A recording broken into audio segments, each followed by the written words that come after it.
Station Houston. This is Stations Houston, Space to Ground 2. You ready for the event? We are ready for the event. Crayton Middle School, this is Mission Control Houston. Please call station for a voice check. Control Houston. Please call station for a voice check. Okay.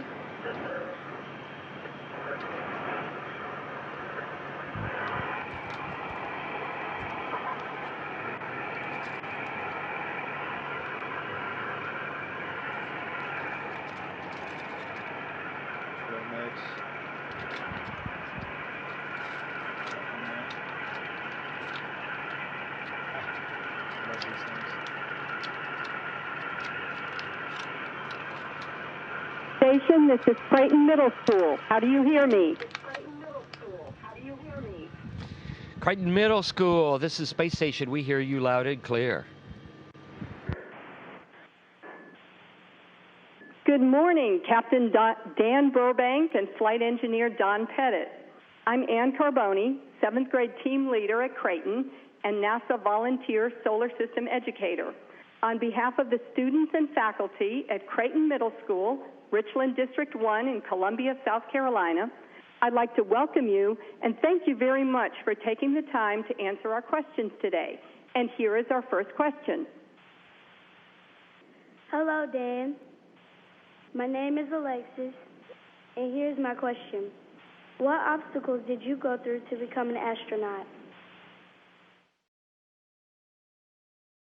Hi, Lexi. Welcome aboard the International Space Station to you and to all your classmates and the teachers and staff from Crayton Middle School. I think I, like many of the other astronauts and cosmonauts in the space program, probably went through a number of obstacles to get here. Number one, I think, was probably a personal one, and that is I had to have enough self-confidence when I was younger to believe that this was something that I could do. And in my case, it wasn't until I was an adult and already a Coast Guard pilot and engineer that I applied to NASA. And I was one of many, many people that applied to become an astronaut. And the first time I applied, I was not selected. The second time, I was also not selected. And finally, on the third time, I was selected. So persistence, the lesson to just keep trying, even if you don't succeed the first time, was real important for me.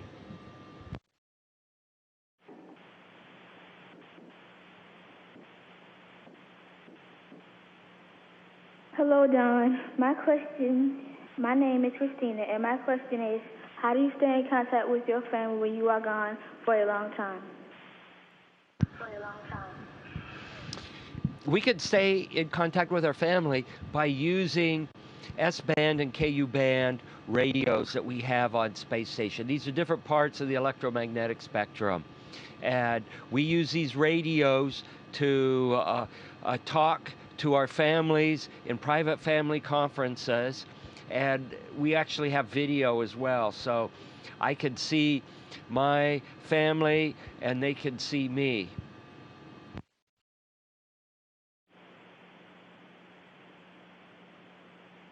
My name is Meredith Quarles, and I'd like to know, what is the most surprising thing you have seen so far?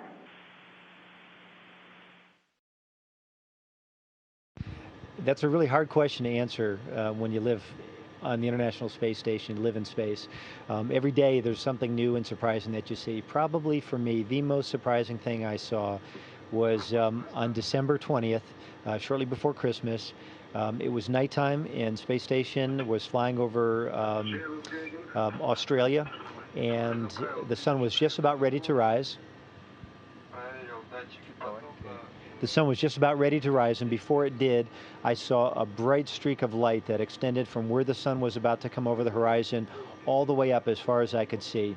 And I didn't know what could have caused that. And I've seen lots and lots of stars from space. I've seen lots of nighttime, lots of daytime views of the Earth, and this was something entirely new. And it turns out it was a big surprise to a lot of people, and it was a comet, a brand new comet that had just survived a close encounter with the sun and was on its way back out to the outer solar system. And it was probably the first few hours, or first day at least anyways, before it just came by the backside of the sun, and it was spectacular.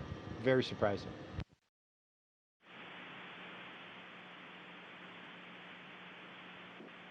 My name is Lauren Kozada, and here's my question. Have you discovered any effects that space may have on the growth of a living organism, such as a plant?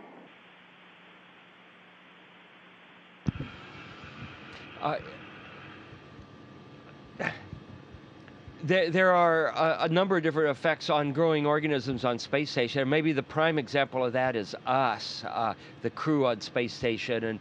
And one thing that happens is your bones can decalcify, and we do exercise to counteract the bone decalcification. Another thing that can happen is your muscles can shrink, and again, the exercise helps that. In terms of growing plants, plants are kind of difficult to grow in a weightless environment. You often need to have a pretty sophisticated terrarium that provides all kinds of things for them and can handle the fluids. And as far as the plants grow, they seem to grow pretty much the same as they do on Earth. Thank you.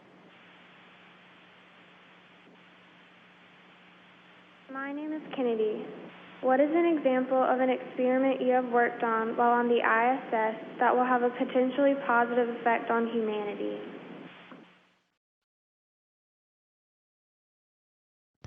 Hi, Katie. There's a lot of experiments we're doing on board space station right now. A lot of them are life sciences experiments. A lot of them are understanding how to keep humans healthy in space long enough to go to distant destinations like the moon and Mars. And some of them are basic physical science kinds of experiments. For example, I think in your field of view right now, towards the very upper part of it, there's two racks that are right near us right now that have been in use over, including this past week and also in the previous months. And those, the experiments we had going on in those racks were specifically targeted for a better understanding how combustion works in a very, very pure sense, something that we can't replicate on Earth because of the gravity-induced effects of convection and how that influences flames. So here we can study in an absolutely perfectly pure environment and isolate the effects of gravity, for example, and better understand how combustion works, how sooting works, how the production of dust and combustion byproducts works. And by so doing, better understand it so that through a whole host of different industries on the ground, we can use that kind of knowledge to make combustion cleaner and reduce pollution. Thank you. My name is Samantha, and my question is, do you have a ritual or a tradition that you do before you go into space? Well, when we flew on the space shuttle, we would have a breakfast, a crew breakfast, before we'd get on our spacesuits and roll out to the launch pad. In Russia, we go to the Kremlin wall and we pay our respects to the Yuri Gagarin and other heroes of the Soviet Union that are entombed within the wall of the Kremlin. Thank you.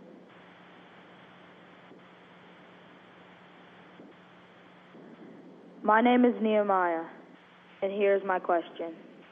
Why do astronauts exercise a lot while on the ISS? That's a great question. It's a very important one. It turns out that we adapt very, very quickly to whatever environment we're in. And the way I think about it, this is a little bit like the use it or lose it philosophy or rule. So what happens here is your bones are just as strong as they need to be. Your muscles are just as strong as they need to be. The organisms or the organs in your inner ear that help maintain your balance are tuned exactly the way they need to be for us to be operating wherever we are. And for you right now, and for us before we launched, that was on planet Earth. So here in space, our bones don't have to be terribly strong. So our body will get rid of the calcium, the minerals in the bones, and they'll be strong enough to do the things that we do up here. Our muscles don't need to be as strong. Our circulatory system and our cardiovascular system that supports exercise doesn't have to be tuned quite the way it is on Earth to be able to operate in space. So what we have to do here is, if we were going to live in space forever, then this would be fine. We wouldn't need to exercise. We would become creatures of space and be perfectly adapted to it. But we want to return home. We want to go back to our families.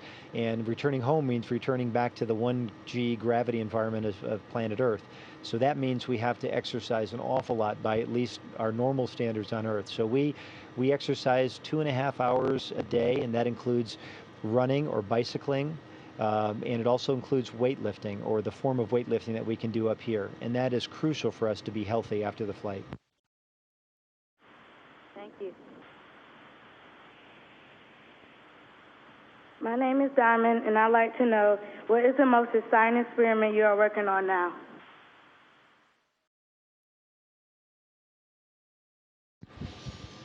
Well, one science experiment that I'm working on is actually working on me, and that's this exercise protocol called Sprint, where I do real heavy-duty workouts, and with the understanding and the data collection to see how that affects your muscle volume, and affects your cardiovascular system, and how it affects your bone density. That's an exciting project. Another exciting project is this Marangoni convection experiment. It involves taking liquids and drawing them out into a long liquid cylinder. So you got this bridge, as we call it, and then you look at how the liquid gets stirred around when you heat one end of it. And it's what we call fundamental science, and learning the principles of the fundamental science is really, really interesting. Thank you. Hello, my name is Ian, and I wanted to know, has there ever been a malfunction on the space station, and if so, how did you correct it?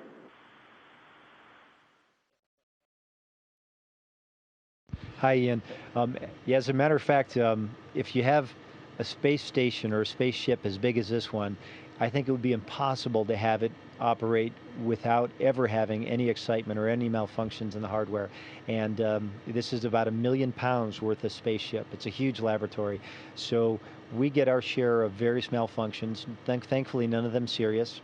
This weekend on Sunday morning, for instance, we had a malfunction with one of the electrical power system boxes. We've got giant solar arrays, probably about an acre worth, that gather the sun's energy and turn it into electrons to run all the experiments, to run all the life support equipment that we have, and basically everything on board Space Station.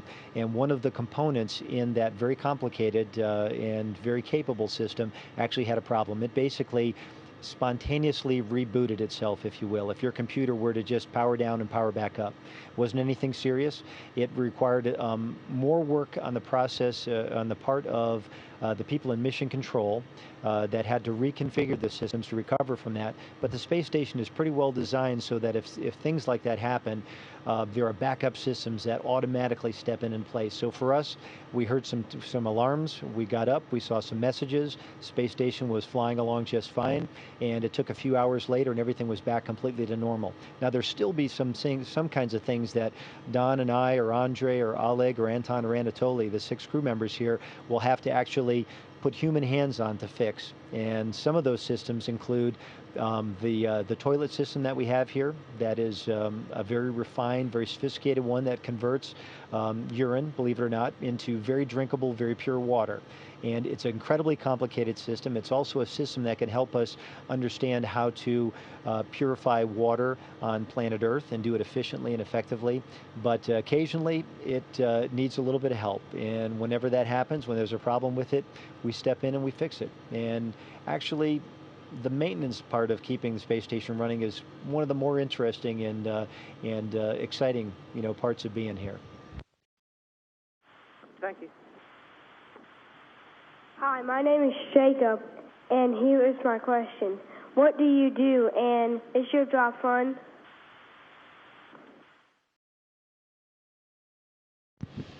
What do we do on Space Station?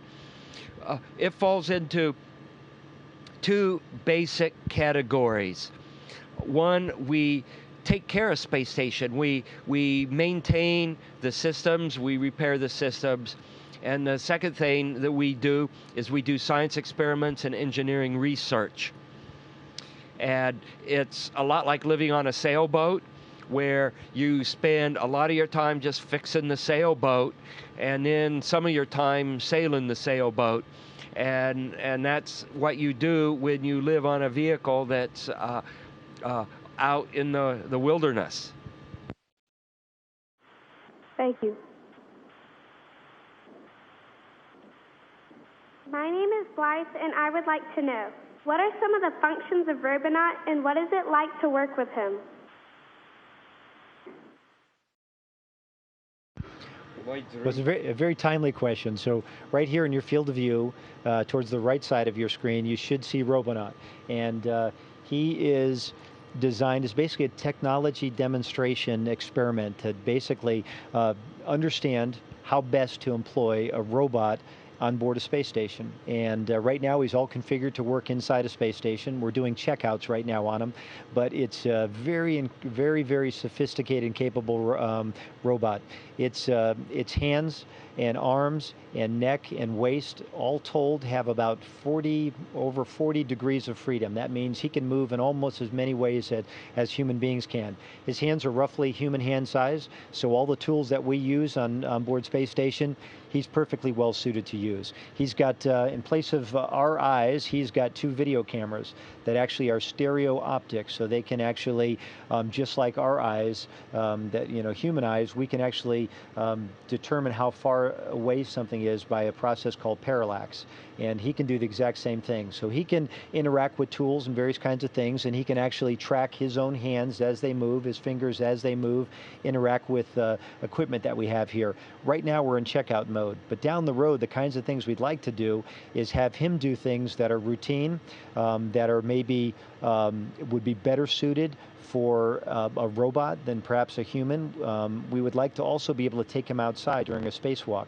There's a lot of things that we do that tend to be a little bit more dangerous than other things, and the more dangerous things I think would be perfectly well suited for a robot like this.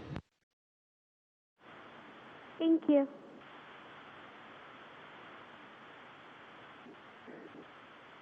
Hello, Don. My name is Emmanuel, and my question is, what recreational activities do you engage in while on the space station?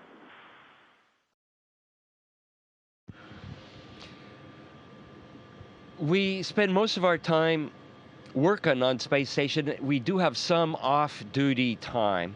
And in the off-duty time, there are a number of things you can do. Some of them are the same kinds of things you could do on Earth. Like you could check your email and read and do things like that. Or you can go to one of any number of windows that we have on space station and look out at planet Earth and look out at our solar system. And what I enjoy to do the most is looking out the window at this amazing solar system that we have, or doing little science demonstrations that take advantage of the weightless environment that we're living in. Thank you very much.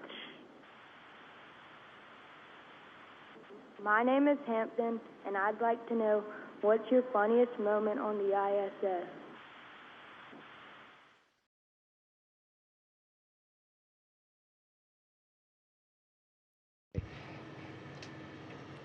Hampton, this is a very serious business. We don't permit funny things to happen here.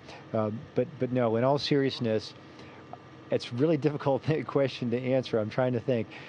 I guess probably in general, I would say there's so many things that happen that are associated with being weightless that it takes your brain a little while to understand, even after you've been here for months and months.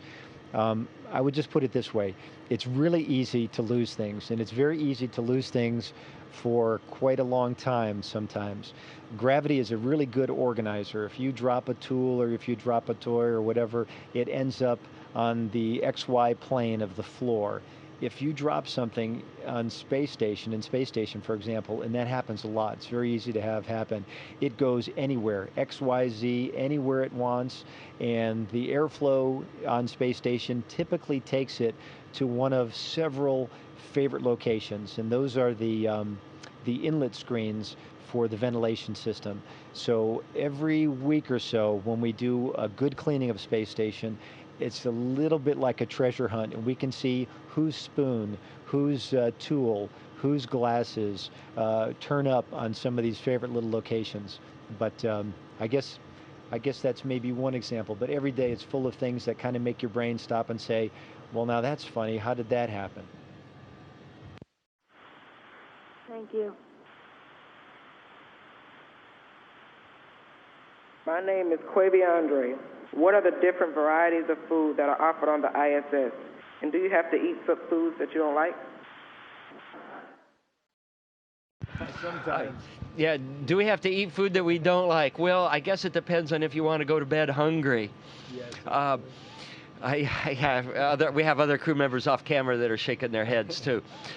We have the kind of food we have is sort of like camping food, and we have dehydrated food, freeze-dried food, and all we do is squirt some either warm water or hot water in it. And then we squish it around a bit and then cut open the package and eat it out of the package. Or we have thermally stabilized packets. And this is kind of like canned meat without the can. And so it's a foil polymer package that can keep meats and other products safe without having to have the weight of a can. And then we have drinks. And it's kind of hard to have an open container in space station, although there are ways that you can do that. And we do drink most of our fluids from these bags. It's kind of like a juice bag that you'd have from the grocery store, but this is just an empty bag, and we fill it full of water. And sometimes it has grapefruit drink in it, sometimes it has coffee, and that's how we do our eating on station.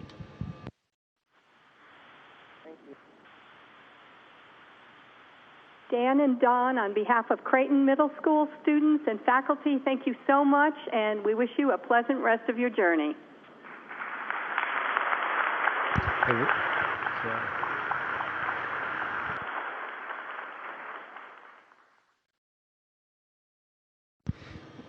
And thank you for joining us. It was great to have you aboard today. And Robonaut says thank you, too. Station, this is Houston ACR. That concludes the event. Thank you.